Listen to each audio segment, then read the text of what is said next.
yang terjadi dalam pemanfaatan jamu Madura kiranya menunjukkan apa yang dikemukakan Habermas, berlainan dengan pemahaman umum di kalangan elit yang telah cukup lama berkembang. Terdapat fenomena berbeda yang menunjukkan adanya pemanfaatan jamu Madura sebagai jamu kuat untuk menunjang aktivitas perempuan di sektor domestik dan publik. Budaya Madura yang patriarkis menempatkan perempuan Madura di bawah kekuasaan laki-laki. Hal ini tergambar dalam ungkapan Bupak Bepu Guru Rato atau ayah, ibu, guru, dan pemerintah. Terlihat jelas dari ungkapan ini betapa kedudukan laki-laki lebih tinggi dibandingkan perempuan, seperti terwujud dalam posisi sebagai ayah, guru, dan pemerintah. Kedudukan sebagai ibu pun hanya ditempatkan setelah ayah. Posisi yang lebih rendah ini juga terlihat dalam ritus daur hidup perempuan. Dalam ritus daur hidup tersebut, perempuan mendapat banyak larangan karena siklus pertumbuhan dan perkembangannya, atau yang biasa kita sebut menstruasi. Perempuan diibaratkan sebagai gelas yang mudah pecah. Artinya, kalau dirawat dia akan bagus, tapi kalau tidak dirawat akan sulit mendapat jodoh. Dengan sendirinya, penggunaan jamu itu mengikuti siklus pertumbuhan dan perkembangannya. Misalnya, saat haid diberi minum jamu bengkes, jamu paka, jamu saningrum, supaya organ vitalnya harum dan rapat. Saat akan menikah, diberi minum jamu paraben, jamu paka, agar vaginanya tidak basah.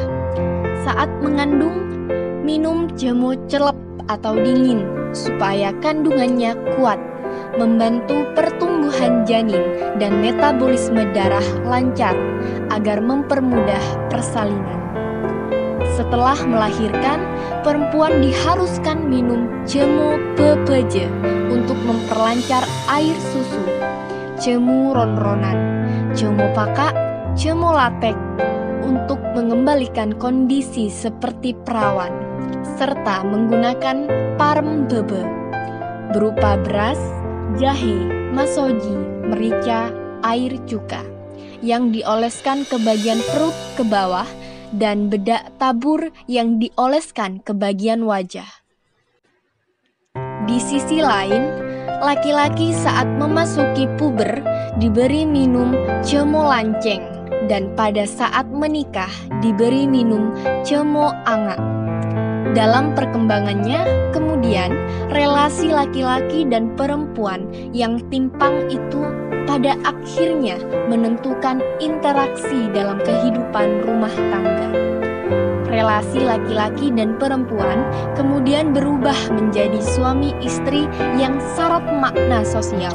Laki-laki berperan di luar rumah sebagai kepala rumah tangga dan berfungsi sebagai pencari nafkah utama. Sementara perempuan lebih banyak aktif di dalam rumah.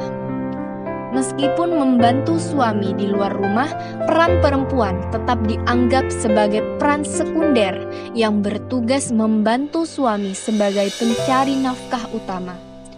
Demikian pula, meskipun perempuan pada akhirnya mencari nafkah utama, kedudukannya tetap di bawah laki-laki.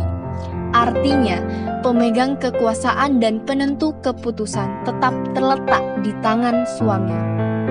Fenomena bahwa peran perempuan Madura tidak hanya terbatas di sektor domestik sudah lama menjadi pengetahuan umum, sebagaimana menjadi rahasia umum pula bahwa banyak laki-laki di Jawa Timur berpoligami dengan menikahi perempuan Madura dengan hanya memberinya sebuah mesin jahit.